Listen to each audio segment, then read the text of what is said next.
Hi, this is Lydia Sung with NeoSeeker, and we're here at E3 2017 with Activision to see, well, one of the most anticipated games of the entire show, Destiny 2. And I'm here with Luis, who is an engineer lead on the game. If you'd like to introduce yourself. Yes, my name is Luis Villegas, engineering lead. I work on services, PvP, and social, and I'm super excited to talk to you guys about Destiny 2. And we're super excited to hear more. I actually just played Destiny 2 hands-on PC version, and it was pretty amazing. I gotta say, everything I imagined it would be as a Destiny 1 fan. And I imagine a lot of other Destiny fans are eager to hear more, especially about PvP and some of the big changes that have already been announced. If you could, maybe some people haven't exactly been following the news. Do you want to let us know on some of the major changes you guys have talked about so far already with PvP? Yeah, absolutely. So Destiny 2 is focused on making the game easier to learn and easier to watch. So when we started looking at PvP, we started looking at ways to make it easy for players to see where their teammates were, to cooperate, to collaborate, to build strategies, and to see where their opponents are. So that's when we started focusing on 4v4. We also changed the HUD to make it easy to know, like, hey, what weapons do my opponents have? Are their supers fully charged? To know if you can just jump in, can attack, or if you have to start retreating. So it's all about making it easy to learn and watch. And I did notice some of the changes to the UI when I was playing. Is that just for the PC version, or is the UI I'm looking at the same thing as going to be reflected on console? It's the same for consoles, for PCs. It's a single ecosystem for all our platforms. Right, and then you said the focus was really on making it more digestible for players. Once they look at it, everything's clear, especially since you're expecting a lot of new players to jump on board with the franchise with Destiny 2, right? Yeah, correct. We want players to learn, to make it easy for players to learn what's going on. Like, why did they lose? Like, what were the things that were happening in the battleground that gave them advantage or disadvantage? So learnability is one of those core things that we focus on for PvP. And I did notice that when we were playing, for instance, I couldn't spam grenades like I used to. Even as the old Sunsinger, it was a lot slower paced. Yeah, we focus a lot on balancing, making sure the experience feels good for everybody and feels fair. So in Destiny 2, we kept tweaking the gameplay to make sure that those 30 seconds of fun, that 30-second combat loop, is as satisfying as possible.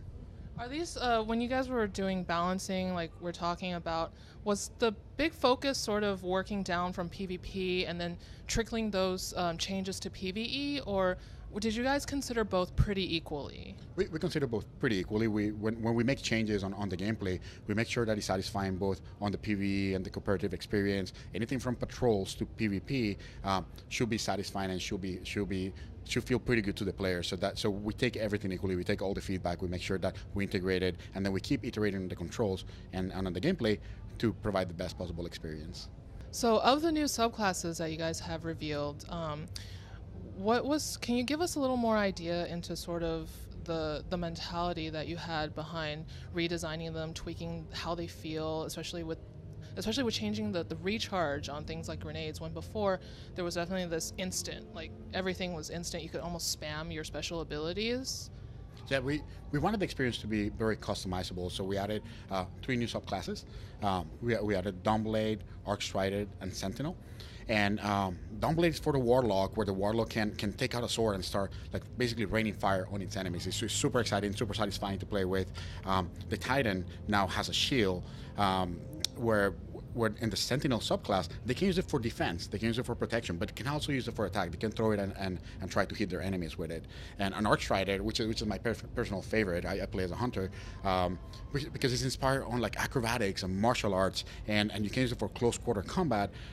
So if you see a bunch of enemies that are together, you can just jump in, kick it off, and then you're going through all of them and trying to give them a very hard time. So Hunter was actually my favorite class too, and I loved the Blade Dancer. And I do remember that in some of the preview content, we've noticed that a lot of changes with the new Arcstrider is the AoE, having the ability to cause more AoE damage. Mm-hmm. So you guys obviously took into account a lot of player feedback, because the Hunters really didn't have a huge AoE. Yeah, we have a great relationship with our community, and for the Destiny franchise, we kept iterating on everything the community kept telling us, like how they wanted to play the game. We kept balancing it to make sure the experience was good, and then we took all those learnings and everything the community wanted from the game on Destiny 2. So we made sure that the Arc Strider felt satisfying, felt good for a hunter, and it still was pretty damaging for our opponents.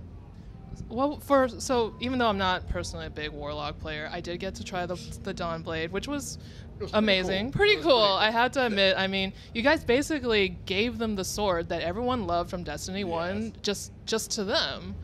Yes, and I'm not a Warlock player myself either, but it's a pretty cool super, and it feels very good when you start it and when you jump, when you take out the sword. I mean, it's unique to them, and it feels good. If you're a Warlock, I think we're giving them a lot of gameplay.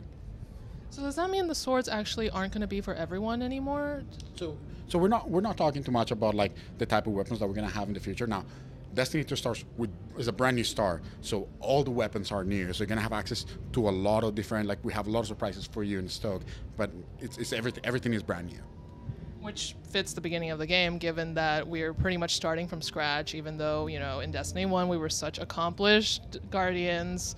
So the opening of Destiny 1 is the tower gets attacked, the city gets attacked by the Cabal. Could you maybe tell us a little bit about what made you guys decide to make the Cabal the big opening, the big reveal that you guys are doing for Destiny 2? Yeah, so Destiny 2 is all about story. And we wanted to tell a story that was about loss, recovery, about hope. And we look at the Cabal, and we look at Dominion's Goal as one of those enemies that are formidable, that are enemies that they believe they're the heroes in their own story. They believe they're the ones deserving of the light. They believe that the Traveler made a mistake, and they have the Red Legion behind them. That they all believe the same thing. They come to the Citadel. They basically destroy everything. They take it over. They kick out the Guardians. They take away their light. They capture the Traveler. So the story is all about trying to understand what does it mean to be a Guardian after you lose your light. Why were we the chosen ones, and trying to rediscover our identity and try to recover our Citadel. So that's new, the Cabal coming after the light, because in Destiny 1 they really sort of took a back seat almost to the Fallen, who were also pursuing the Traveler and the light.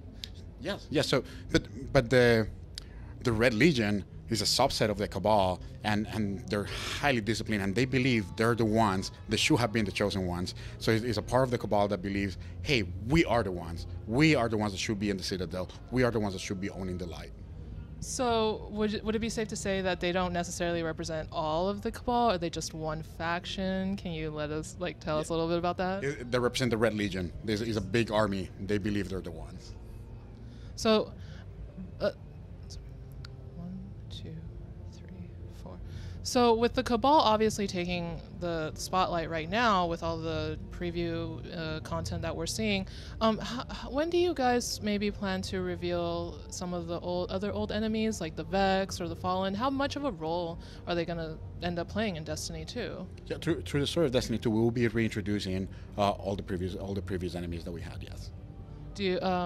Do you guys already have like a whole raid plan for at launch for the Cabal and everything? We definitely will have a new raid. We also have announced expansion pass, so the game will keep evolving. The expansion pass includes 2 expansions.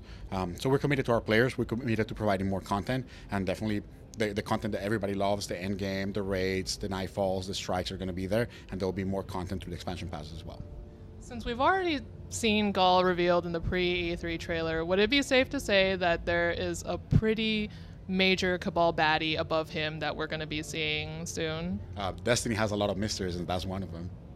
Okay, well, I guess that does make sense, especially with how much lore you guys have attached to the game. So you guys are more focused on the story this time, right? Because a lot of fans, while they love the lore and the world of Destiny 2, there was definitely a complaint that there wasn't enough focus on exploring how rich it all was. We kept evolving our storytelling, and Destiny is such a rich universe. It has so many different stories to tell, and in Destiny 2 we wanted to put those stories in the forefront of the game. Destiny 2 has more cinematics than we ever built before, so it's all about telling the player more about this rich world. And we can definitely tell with some of the cinematics and the that I've already seen in the game. It looks amazing, and I already noticed there's more dialogue than there was before. Yes, that is correct. It's all about engaging player and telling them more about the Destiny universe. And we can't wait to learn more about the Destiny universe. The Cabal were one of my personal favorites, and I wanted so badly every expansion in Destiny 1, please be about Cabal, please be about Cabal. And while the Destiny 2 reveal, Cabal. Yeah, your wishes came true, and the Red Legion is a formidable opponent. Like they have new enemy types. They have gladiators, incendiaries. Like you're gonna have different AIs and different threats to you as a guardian. You have to learn how to defeat them in different ways. So the AI for the enemy has evolved as well, because that's definitely something that was amazing about Destiny 1, especially with the Minotaur Vex, for instance, how they would just charge you no matter what because they had no weak points. Maybe can you give us an idea about how many different units we can kind of expect from the Cabal army? So at this point, we're talking about 3. The Incendiary, the Gladiator, being the main focus, and they're definitely different than everything we have seen before. So you'll keep seeing some more evolution from the Red Legion as you play. And we can probably expect more enemy types from the other factions as well, right? We will see more Destiny on our enemies. Yes. Well, there you have it. We're going to just have to wait and see, how just amazing this game is. And trust me, I've played it. You don't want to miss it. Thank you so much. Thank you.